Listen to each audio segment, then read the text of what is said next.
Welcome to Rates and Barrels. It is Wednesday, October 16th. Derek VanRiper, Eno Sarris here with you.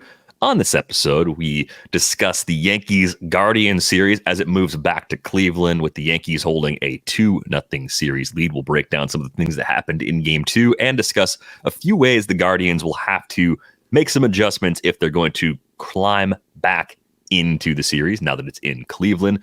We're going to take a look at some trends, including the usage of right-on-right changeups. We've got some interesting stuff that Sam Blum wrote about for The Athletic about how local broadcasters on the TV side get sidelined during the postseason. We've got some solutions that maybe could change that in the future and give us a few more options along the way. How's it going for you on this Wednesday?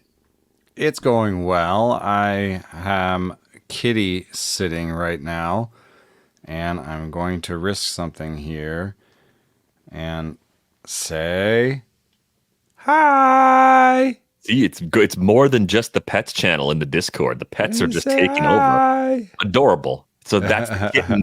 If your connection, if your mic goes out during the show, that cute little kitten is the reason why, because that kitten probably ate a wire.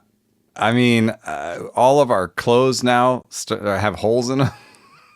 And one of her favorite things to do is to perch on your neck.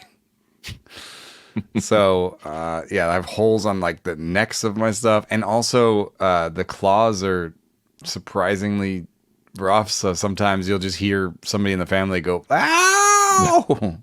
Which you might actually hear during this podcast, too. It's going to be you this time, though. Yeah, the zoo needed another entrant. Clearly. Oh, clearly. Well, congrats on the addition. Adorable. And if you want to share that in pets on Discord, you can do that. If you want to join the Discord, you can do that with the link in the show description. On to the baseball, where the Yankees have opened up a 2-0 series lead over the Guardians in the ALCS. This one felt a little bit tilted from the start. There was the dropped pop-up in the first inning, the early hook for Tanner Bybee. But the longer it went on, the Guardians had chances. They just couldn't cash any of them in. I mean, as early as the top of the third, they had first and second for Jose Ramirez. There were 2 outs, and Garrett Cole threw a cutter that was actually pretty hittable. He flew out to right field with that. I think the question for a lot of people was the decision to pinch hit with David Fry for Bo Naylor with the bases loaded in the fourth. I mean, the cost of that is ultimately, if you don't get some runs there, Austin Hedges is going to hit multiple times, and that's a downgrade from even Bo Naylor, right? And both catchers have struggled. And the Austin Hedges at-bats happened. And the Austin Hedges key spot came up just an inning later, right? You had Kwan and Mazzardo both single in the top of the fifth. Ramirez walked. Aaron Boone probably should be second-guessed a little bit for letting Cole stay in when that command was wavering, right? We talked about ways this could potentially unravel on the Yankees, and Garrett Cole not having the ability to locate consistently was kind of the way it could happen. Fortunately for Cole and for the Yankees, it didn't bite them, but letting Cole face Naylor a third time was a really risky decision. There was a very crushable four-seamer that Naylor hit that sac fly on, where you give him that pitch a few times, he's going to hit it out of the ballpark more than once. I think that was one of those decisions that people will be talking a lot more about today if that inning played out differently. Yeah, and I don't even know if Cole should have started that inning with Kwan and Manzardo up there than lefties, and the third time through the order. And I understand, as a fan, you would love to see Cole battle into the eighth, but I just don't think that's a great strategy. I think if you're got an off day the next day and you've got a rested bullpen and you've got him through 4 innings, you're happy with that. I mean, look at the opposing manager who got 4 outs, 5 outs from Bybee. It was bad. It was 1 1/3. It was 4 outs. 4 outs from his ace. So, if you look across the aisle, you say, well, I got 4 innings from my ace. So, I'm going to take that. And then to let that go all the way to Naylor a third time after Naylor had hit the ball hard into the outfield twice, and Naylor hit the ball hard into the outfield a third time. It just, was a sac fly instead of a homer or a single. So I thought that was risky business for Aaron Boone. I don't know. if that was really awesome managing from either side. I love Voter, and I think Aaron Boone's been underrated, but some of those decisions, I think what they wanted to do, if you have Quan, Manzardo, and Naylor at the top of the lineup, is they wanted to set that up so that Fry would come in for Manzardo. Right? Mm-hmm. And that's how they set up their lineup. That oh, you think it's 3 lefties in a row? No, it's not. It's actually Fry when we need it to be. But Fry coming in for Naylor sets up a problem where you have a choice between subpar defense behind the dish, where Fry has caught games, but probably will not be a long-term catcher. And if you have the option between Hedges framing and blocking to Fry's, you do that. But I don't think I burn that just yet. I think I just say, I roll the dice and say, Fry, can you just catch 3 innings, dude? So you would have hit Fry in that spot instead of Naylor, but you would have let Fry stay in the game behind the plate. I think so. Interesting. I think there's a lot of people who wouldn't agree with me, and I'm not sure of it, but I think a lot of the stuff when it comes to catcher defense and stuff is you're rolling the dice anyway. And over the course of a season, would I want Fry as my catcher? Necessarily? Not necessarily. But I'm talking 3 innings. Do you know what the pass ball rate is? It's like it's 1 every 1,000 pitches or something. It's not even 1 every 100 pitches. It's a really small number. And so it could happen, obviously, and then you'd be in trouble. But you're not going to throw 1,000 pitches over the next 3 innings. So I would say, Fry, do your best. As Kenny Mayne would say, that would be a record. Yeah, so I think I would roll the dice with Fry there and keep him in there. Because Hedges, it was 2 outs with the bases loaded, or with 2 on or something? Yeah, that was the spot that came up in the 5th. He comes back up in the 5th with, and actually part of that sequence too is that Austin Wells blocked a pitch in the dirt that would have brought a run in. So that was a huge swing where you first get this blocked ball that could have been an easy run for the Guardians, and then Hedges is still up at the plate and he strikes out, and the rally is just squashed. Little sidebar here. I'm glad that Austin Wells had a catching clinic last night, because there's this whole thing about 1 knee down, and 1 knee down catching has added to more framing at the bottom of the zone, and more teams are going to it. I would guess it's about 80% of the league is 1 knee down now, and there are these old schoolers claiming that it leads to more pass balls. But if you look at the numbers, they're not more pass balls. In fact, there are fewer pass balls. Now, there are some people who say, well, there are fewer pass balls because of pitch calm. And so, now there's no cross-ups. And that's why the pass balls have gone down. And if they hadn't gone to 1 knee, they would have gone down more, which is crossing over into some serious mental gymnastics. But we also have Inside Edge, who does, people scouting along with numbers scouting. They're kind of like baseball info solutions, where they have people watching the games. Inside Edge broke it down into 1 knee catchers and non-1 knee catchers, and the 1 knee catchers blocked more balls and got more strikes. Imagine that. I personally have people who coach catching, in my DMs and in my text messages telling me, because I've said things like, there's no evidence that it's worse for your defense. And then I've got them being like, thanks for fighting the fight, but there's actually evidence it's better for defense. And I'm like, I don't like the fight is so strong right now that I don't even want to go there. The fight is so strong that John Smoltz is out here saying that 1 knee down has led to more pass balls, when that is absolutely not true. So, there's a section screaming on Twitter about 1 knee down every time that something happens. And I would just say this: Naylor caught a bad game. It wasn't because of 1 knee down. He just caught a bad game. And on some of the pitches that he missed, he had a high fastball target on a ball that missed low. And it looks like, 1 knee down. He couldn't block that because of 1 knee down. Dude, that's a 3-foot miss. If you're a catcher and you're setting up somewhere and they miss 3 feet, I'm not not sure it matters what knee is down. You know what I mean? Probably not. No, that's a huge miss. So there's huge misses. Naylor not catching a great game. Austin Wells comes out here, and I think he did amazingly. Like if anybody wants to go through, he blocked like 4 or 5 balls that were really strong, like candidates for pass balls. I thought Wells looked like a real veteran out there, and they have really good catching coaching in New York. I don't know if you know this, but you remember Jose Trevino became a good framer. He was phenomenal. Randomly. Yeah, just for the Yankees, nobody else, and they know what they're doing there, and so the Wells thing, that was just a little aside, if you like.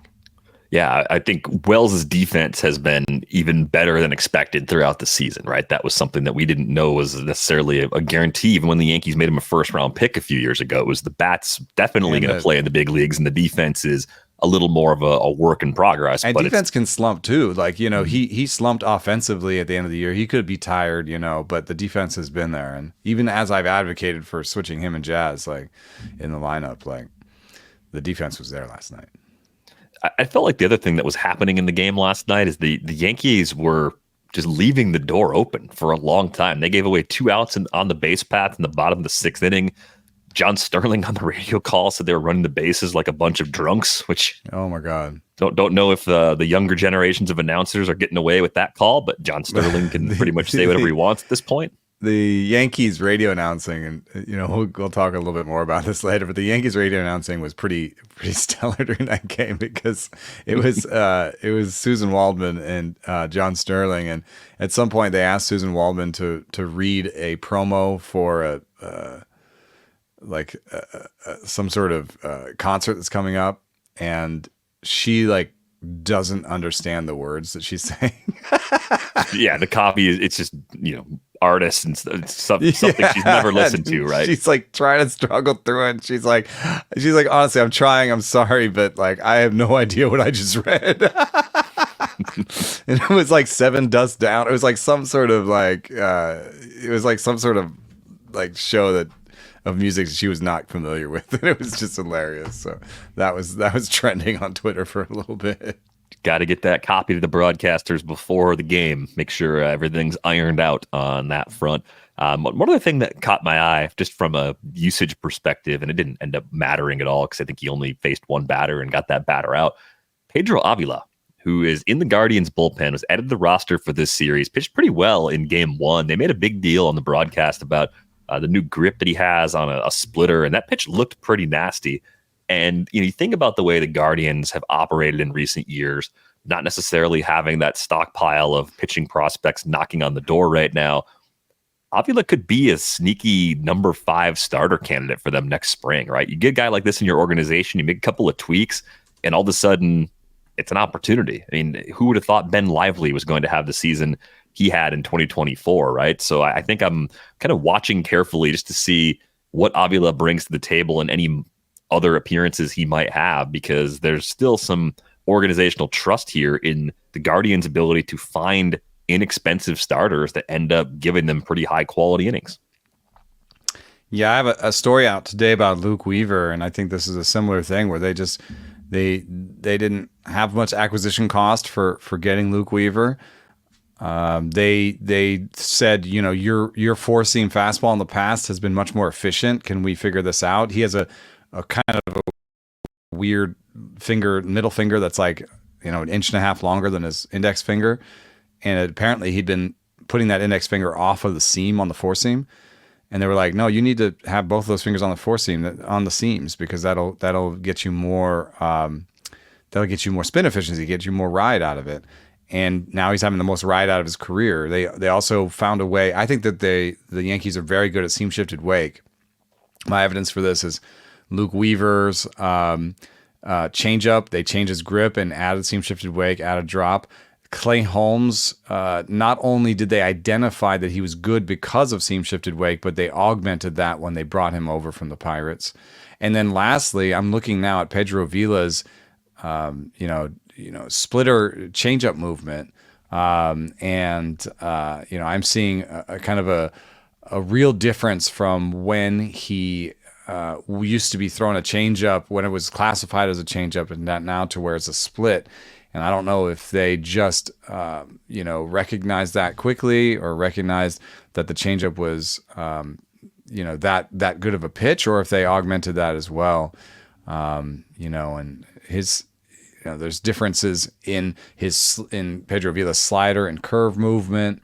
And there's, his slider is more horizontal, so it's more likely that it's a sweeper of some sort now. So they are pretty good at not only identifying undervalued guys, but then taking those guys and having a plan for them as soon as they get there. And from what it's worth, I've been in that clubhouse, Cole is pretty smart, and he doesn't always agree with the internal analytics, and he sometimes has his own people do research. I think that's healthy in a way. I mean, it shows that you care a lot and you're willing, that you think that this is interesting stuff. It's better than, a clubhouse like the Cardinals where Weaver came out of, where, they were incurious about, pitch movement numbers. And he had to buy Weaver when he got to Arizona, he had to buy his own Rapsodo and ask Rapsodo what numbers he should be looking for, because he didn't have that, that coaching infrastructure that was helping him in St. Louis. And so, when you get to New York, not only are they coming to you with a plan, but the other pitchers around you are all speaking nerd. Clay Holmes, speaks nerd.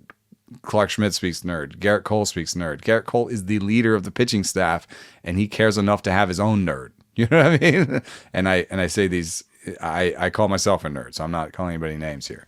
I do have to explain that to a lot of people. When I call myself a nerd, I'm like, it's a term of endearment in my circles. It's not 1982. We're not out here getting wedgies or giving wedgies, and it's just not. Somebody calls me a nerd on Twitter, I'm just like, wow, that one missed me. Yeah. Thanks. Thank you.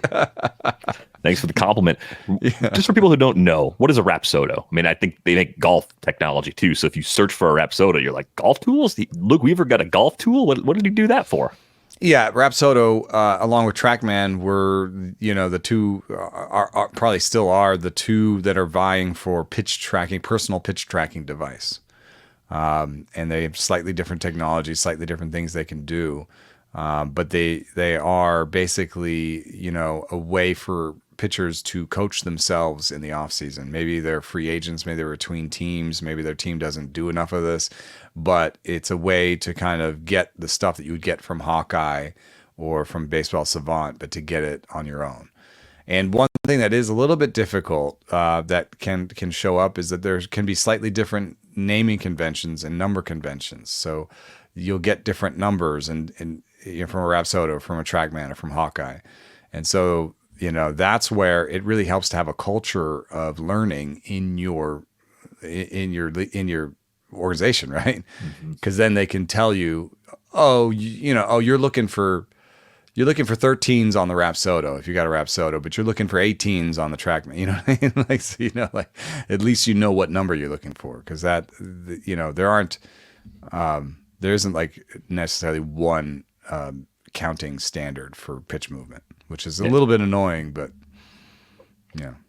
Almost seems like programming languages, right? You just need a few folks in the room that understand more than one, and if you're all kind of working on it together, you can get where you need to go. I think there's what is that? Is that comic that does nerdy comics like XYD or something? You know that one?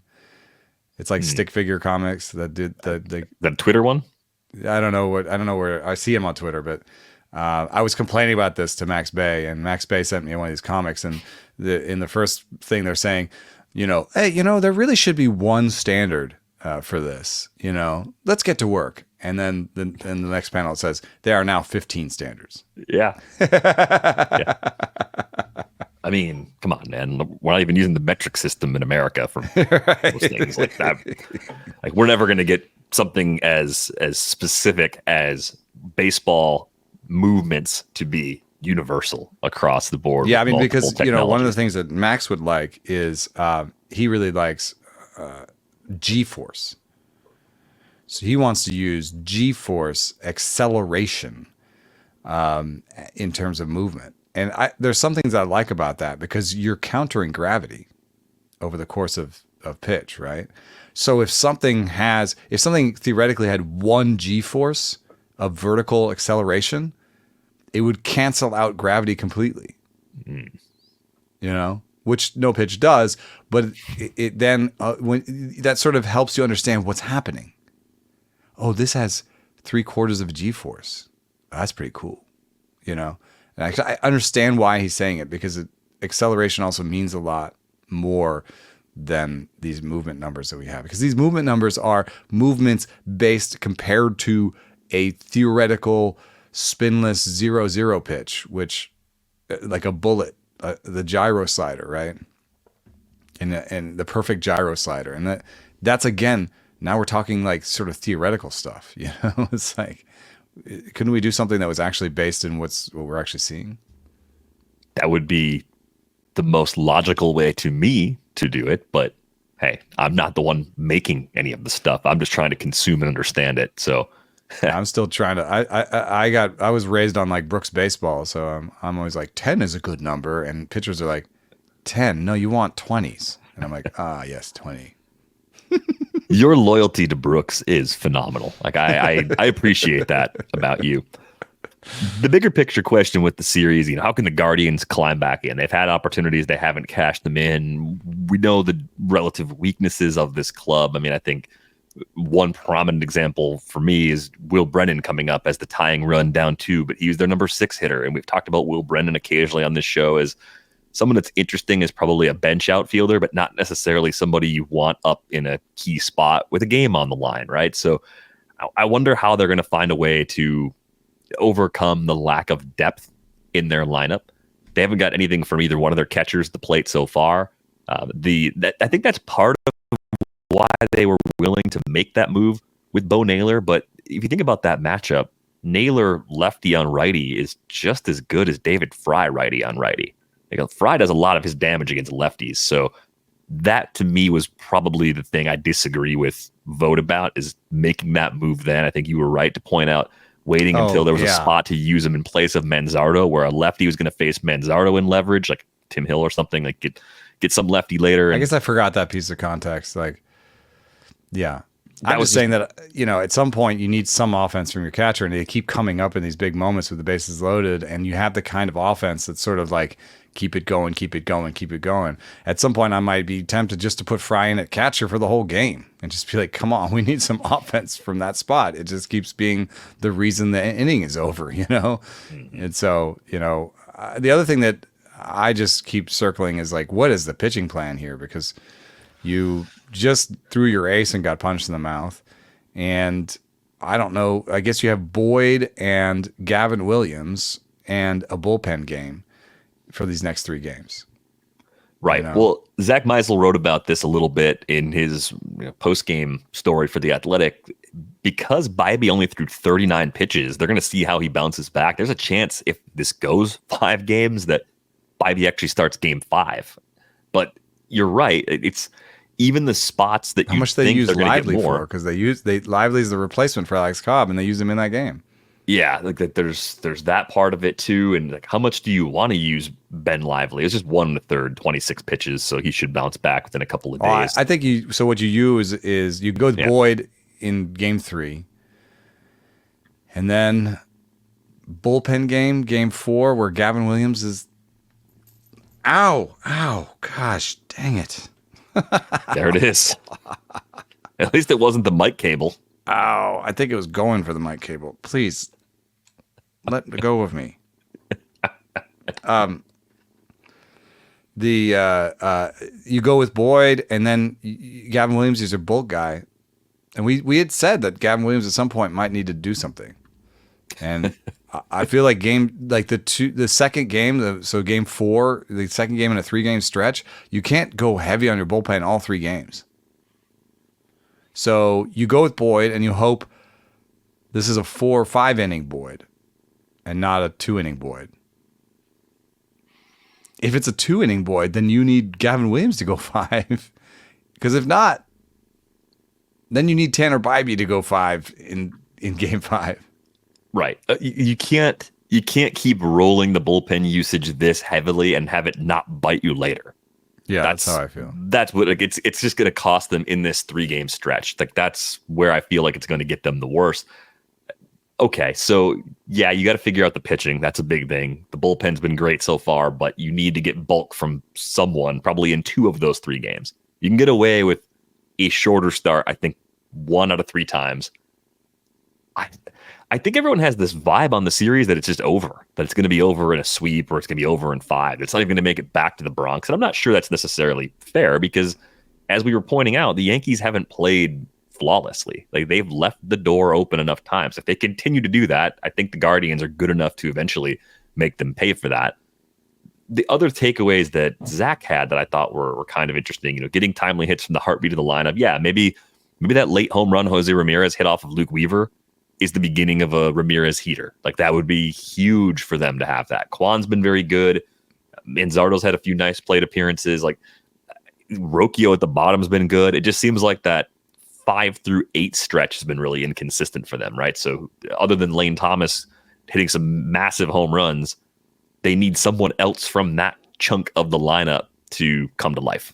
Yeah, I mean, what's amazing to me is that the Yankees and Guardians have hit the same amount of homers this postseason. Just the way we would expected. The Guardians more games have 25 more plate appearances. Yeah. But the Yankees have the best offense of the postseason, even with a 386 slugging. They have a 116 WRC plus. And Cleveland has, because the Yankees are walking, they have a 358 OBP. Cleveland has a 283 OBP. And this comes back a little bit to the discussion we were having earlier about how this is a high chase, high contact, low power lineup. And that sort of comes back to our conversations. Like, if you wanted to build a batter, you'd want two good things. And this seems like they do one good thing right now. So they need one more good thing. Either suddenly more patience from some of that back end of that lineup, to get some runners on. I thought that Andres Gimenez had a big walk. If you're not hitting that well, why not see more pitches? And then some more power. And I think that the power now has to come from Naylor and Ramirez. There needs to be some power there. Because they've had a little bit of power from unexpected places. How about power from expected places? Yeah, that would be the switch that needs to flip, I think, if they're going to get back in it. Now, the matchup comes against Clark Schmidt in Game 3. So thinking about the ways that Schmidt has changed and improved his arsenal. Time to shine. Lefties. Yeah, the lefties. Like, the lefties have historically been the hitters that have done the most damage against Schmidt. And he's improved a lot against them this year. What do you think the Guardians need to do? What's their mindset against Schmidt in particular that's going to give them a chance to be successful and get on the board with a win in Game 3? I mean, he's mostly cutter curve against lefties, Clark Schmidt. And so it's going to be frustrating for anybody who wants to kind of sit dead red, because it's not dead red. It's dead red with a wrinkle. It's a cutter, And so you're going to choose between something coming in on your hands or something sort of falling off the table. And then the kind of difference between Clark Schmidt 1.0 and what he is now is that just when you start to get used to, him throwing just cutter and curve, he is actually throwing sinkers and sweepers to lefties too. Now, this actually, goes into a conversation about something that the Guardians do really well. But, I do think that sometimes we get too obsessed with the platoon split on a pitch and forget about the predictability quotient. And so if you're throwing, sinkers and sweepers to right on left, that's not good.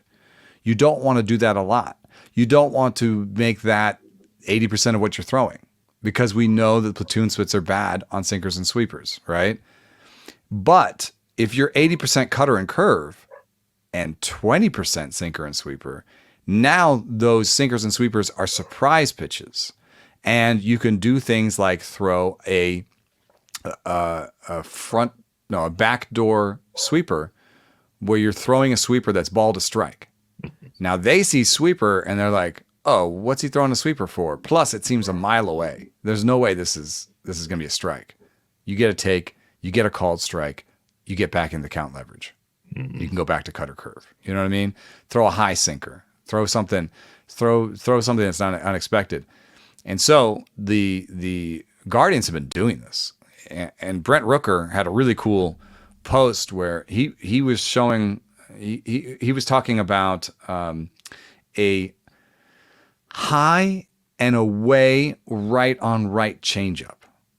So it's a pitch from, let me see if I've got it here. It's a pitch from Eli Morgan, where he's throwing it to a Tiger, and he throws a high and away changeup that comes back. And Rooker says, that pitch is almost impossible to swing at. There's not another pitch from a righty that comes out even close to that same window that ends up a strike. So your brain and body both just basically give up on it out of the hand. So your internal cues are just not to swing. Like you're just not getting anything that would trigger the swing reaction. It's so rare. And we've seen from the research that Driveline did that if you throw something that's so different from your other pitches, you get non-swings. So these are a great way to get called strikes. And I looked it up, and Cleveland was third in high changeups this year, right on right. And they were third in right on right changeups. Of course, Minnesota was number one. We've always known that. They threw like 1,100 right on right changeups this year. Cleveland threw something like 700. And, you can say, okay, if I look at the platoon splits on these pitches, the reason we don't throw right on right changeups is that the changeups had the biggest reverse platoon split out of any pitch, meaning that they are so much worse. They're so much worse right on right than they are right on left that you shouldn't throw it. Based on the difference. But not based on how bad the actual result is relative to other right on right pitches. Right. So, okay, so a right on right slider gets a 266 WOBA. A right on right changeup gets a 301 WOBA. Okay, if you have a slider, most of the time you want to throw a right on right slider. We know that from years and years of baseball. But the surprise might be that a 301 WOBA right on right changeup is lower than a right on right sinker. It's lower than a right on right four seam, and it's lower. It's pretty close to a right on right curveball. It's lower than a right on right cutter. So it's basically better than fastballs still. It's in the sort of nether region between the fastballs and the better and breaking balls, when you throw a right on right changeup. But it still has value. And I think that the value is something that Trevor May has talked a lot about on this podcast, which is there are just not a lot of righties who prepare for right on right changeups. They just don't. That's something they can eliminate easily. They have a plan for fastballs and sliders, And so there's been times when Cleveland's done this really well. You saw some of those in the game last night, and I laud them for thinking outside of the box. And for their pitchers, one thing is, if you do it all year, if you do it enough, if you throw 700 right on right changeups during the year, you're not scared to throw it in the postseason. And they only threw something like 60 right on right high changeups, so that's a little bit rarer still. However, that's still 60. So the people who are likely to throw that got some practice in during the regular season. It's not the first time they're asked to do it. And there is a corollary to this where Rooker says, "Oh, well, as a hitter, you see that so rarely. You just your brain doesn't know what to do with it." The corollary on the pitching side is you practice it so rarely that it's really hard to pull it off.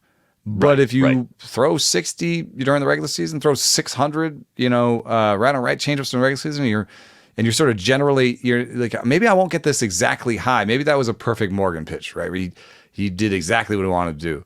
But what you can do is aim for it to not be on the ground and you're used to that because you've thrown some high and some middle pitch changeups, and for it to be outside and to come back to the zone. And if you've practiced that and you've done it enough during the season, then you can do it in the postseason, especially where people are like, God, what was that? Yeah. Well, and I think the thing that got me thinking about the right on right changeups more was what we talked about in the last series, Michael Wacha being so effective against Aaron Judge and thinking about how he does it. And Wacha has a very good changeup. It's not just here's a changeup I throw once in a while. So that's part of the calculus too. But this does seem like another wrinkle that for guys that at least can have a feel for it, it should be more of an option given that the results aren't even as bad as all three of those fastball types. That's the surprising part. And that was, you would expect it to be worse. Those are quoted league average numbers, right? So if you have an elite changeup, and you have where you're Luke Weaver, you have an elite changeup and you have a slightly above average cutter, there's gonna be times when that elite changeup makes more sense. Yeah, definitely. So interesting stuff there, and maybe something we'll see as another wrinkle going forward from a few different teams. So Sam Blum wrote a story for The Athletic about the local broadcasters, TV crews that end up doing pre and post game shows like Gary Cohen does on SNY. They go from being in that seat at the mic all season long to a different position. And I think it's kind of weird, like that you have what seems like more options than ever to consume sports. And we get to the playoffs. And if you are a fan of a team, you get the national broadcast. And sometimes you get the ALCS. I know they're doing the Nerdcast on, I think they're running that on TNT with the main broadcast on TBS. So you get a little bit of that alternative flavor. But if you don't like the booth or someone in the booth or a combination or whatever, what are you supposed to do? Like, I think you should have all the options available, including each team's TV crew, each team's radio crew, national broadcast, and national Nerdcast. Should be that many combinations you can have. Because what I would do for a lot of games, I'd probably toggle in a close game for the teams that are hitting. Maybe at the end of the game, I'd listen to the radio or TV broadcast for the team that's winning, even as a neutral fan, if I wasn't crazy about the play-by-play or the commentators that are in the booth on that national feed. Yeah, I mean, I have particular gripes about, particular broadcasters this postseason. And generally, I've found the level of broadcasting to be pretty poor. And this is not every single one of them, but there's been enough where I've been like, I don't want to listen to this person anymore. I've really felt that way. And I've felt like I don't really have that many options. Now, the one thing I would push back against what you're saying is just like maybe from a dollars and cents points of view, it's a little bit expensive to continue on paying radio and TV for the teams when you also have to pay the national broadcasters, right? Maybe there isn't enough demand for it to make this work. But I will say, radio broadcasters for the team all broadcast through the playoffs. They continue to broadcast through the playoffs. And I think one thing that we taught when we were talking on off air that I think is completely doable, that could be done with the technology and without spending any more on people and production, is just a little button you can click in MLB TV where you get the radio audio over the TV and they sync it for you. Yep. I think that is possible technology wise. It would be a reward for people that have listened to the Cleveland Guardians all year to at least listen to the Cleveland Guardians radio crew while they're watching MLB TV if they got the MLB postseason package. It could be part of how you sell more postseason MLB TV packages. Hey, right. You want to listen to your radio over the TV? We've got that. That's a cool little function we got. So this is, I think, a really actionable thing. Now, pie in the sky, I agree with you. I would love to have multiple options for everything, and then I could just pick what I want. But I do think it is a little bit weird, and I think it probably has to do with money and with broadcast rights. Yeah, Sam wrote in the story, like right now, the local telecasts stop because it's part of the contractual agreement with the national broadcast to not run both, right? So that's why you don't have, SNY also running the Mets game. But that's also so that Fox. They can sell TBS postseason games. And so then if they sell TBS postseason games, TBS wants to have its own broadcasters. Right. Which makes sense. And they don't want to they don't want people thinking they're homers for one team or the other. So they can't just hire the Cleveland crew to do the Cleveland series, So I understand sort of some of this is business, and there's something stuff we can't do about that. And maybe maybe TBS would argue, I don't want you to be able to listen to radio over our broadcast, but I would be I'd wonder if there's some loopholes where you're like, no, we still owe MLB TV still owns the video rights to, so we can show it. So maybe we can put whatever audio we want over it, whatever it is. I don't necessarily feel like we're being best served by the current format. No, and I think even in the story, Brian Anderson calls the games for TBS does play-by-play for that booth. It's the ALCS booth right now. He's the Brewers' main announcer during the season on TV because he calls college basketball and NBA. He's kind of in and out in the spring. Even he cites just like they're not going to be as sharp on the teams they're not covering all year as it's difficult for us. Right. It's difficult for us. We cover, everybody. It's difficult for me as a writer. I understand that. There's certain things you can do about that, which is what we try to do, which is just read up, get as much as you can from local writers and so on and so forth. But I understand that. But it's still a fact. Yeah, I also thought it was interesting in Sam's story, Len Casper, who was previously TV for the Cubs, left to do radio a couple of years ago for the White Sox to not be left out of playoff runs, which people are going to say, ha, ha, ha, White Sox. But no, it's just being in a position to continue that run. Like, think about being the TV broadcaster for the Cubs a few years ago when they made that run, won the World Series, and being in the position where you didn't get to call it. That would not be fun. The Padres guys, Mudcat and Don Orsillo, Mudcat Grant and Don Orsillo were they accessed that fun feeling by being in the stands. Yeah. They took a bunch of pictures of themselves in the stands. Do you think when they're sitting there, they just pretend like they're calling the game? Yeah, I wonder if they still like kind of do their banter, and you're sitting next to them, and you're like, oh my God, you guys are just always like that. Yeah, if we watch a game at the Fall League, it's a little bit like a partial episode of Rates and Barrels. Usually there's other people there that aren't here when we're recording, so we talk to them. But it probably feels like a podcast for little stretches of time where we're just hanging out talking at a baseball game. So I'm sure for them it feels like they're on air, even though they're not. Yeah, I wonder. I don't think that we could get them, to the table to announce more games without paying them. So, no, I'm all for like pay them. Like right. This shouldn't be done out of the goodness of anyone's heart. I think for as much money as there is involved in all this, we could at least have a few more choices, especially when we get to the college football playoff and it's on 4 different channels. I mean, you could watch. Is that just because is college football ahead of MLB in terms of viewership and fandom? I think it's pretty massive when you get to that playoff scenario. Top ones, the top 25 programs. Right. Well, and I think it's also the contracts, the rights holders. Stanford's not getting multiple casts. I'm not. But think about how the broadcast. Watch Stanford football. the team, like it's all bundled by conference there, right? It's not like you don't sign up for one channel to watch one college's team. You get the whole conference.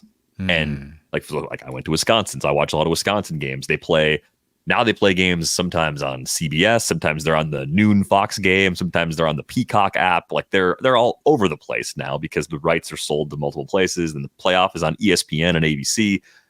Tracking this stuff and staying on top of it it's unbelievably like a ton of work. And then think about just how even if college football playoffs is all on one network, MLB sells their playoffs to multiple networks. That's why you get Joe Davis and John Smoltz on Fox, and you get Brian Henderson, Jeff Francoeur, and Ron Darling on TBS. You get different desk people for both networks. Instead of just running everything through one network, they slice it up into a bunch of pieces because they probably found that that's more lucrative for them. I would also suggest that they should do some polling and ask people what they think, because I don't think that you can look at ratings for a series and know anything about how good the announcers are. Well, it's a totally different thing, right? And I think the ratings are going to come in. The ratings are going to come in high for these LCS matchups because it's Mets, Dodgers, and Yankees, Guardians, right? Yeah. Other than swapping out the Guardians for a bigger market team, I think MLB's pretty happy with that outcome. Yeah, but I just see an uneven quality to these broadcasters. Like there are some that I like. that you just mentioned. You know, I think Davis has been great. I think Anderson's been great. I think Darling's fine, but the rest, I've not enjoyed. Leaving you wanting more. Well, you know, Yeah. just do what I do. Turn the volume down if you get frustrated. Also, kind of keeps the volume on the way we commercials watch quiet. in our Just household. I'm not, you know, it's okay to like there's a lot going on. We have a zoo here. So. Yeah, you're not getting uninterrupted viewing, so it's probably less taxing on you than it is on people that actually get to put their feet up for 3 hours and take in the game that way. Well, it's also especially because as we're moving to night games, like now it's moving into time that I'm making dinner and stuff. You know, I got a lot more of each announcer than when we were doing 4 games a day. True. Very true. Little piece of news here real quick. Oh yeah, we do have one more piece of news. Yeah. This is super nerdy, so we left it till the end. But it turns out that Hawkeye has bought KinaTrax. And Hawkeye is the provider of most of the data that you see in Baseball Savant. So it has many, many optical cameras around the ballpark. And those optical cameras are picking up the way the bodies move. And that's why we're starting to get things like bat speed or arm angle and those sort of things. But I was going to write a piece this spring that there was a lot of people in baseball who think that KinaTrax, who was one of the first people to do markerless motion capture, so that's, you know, using video to tell you something about how the body moves. KinaTrax was kind of first on the scene. There are a lot of people in baseball who think that KinaTrax is better at telling you how the body moves, the biomechanics, that sort of data, than Hawkeye. And it turns out that maybe Hawkeye agrees. And they just bought KinaTrax in order to maybe improve their ability to... I've heard particularly that Hawkeye is bad at the pelvis and at some of the sort of hip movements that you could maybe see that that's an intersection of what you can see with cameras and also like a biomechanics model, right? Because you can't see exactly what the pelvis is always doing, what the hips are doing. You have to kind of infer that sometimes from what you see. So buying KinaTrax gets them access to those biomechanical models, makes their biomechanics data better. The question is, what will that mean for us? I'm not sure that we're going to get something, you know, one of the very, very basic biomechanical pieces of information that we've gotten out of this research is that hip-shoulder separation is huge for velocity. I don't even know, you know, if Savant is going to give us that even with this acquisition because, you know, the people that they're serving are broadcasters and writers. And I don't know how many broadcasters and writers other than myself would be interested in, you know, the hip-shoulder separation for every pitcher in baseball.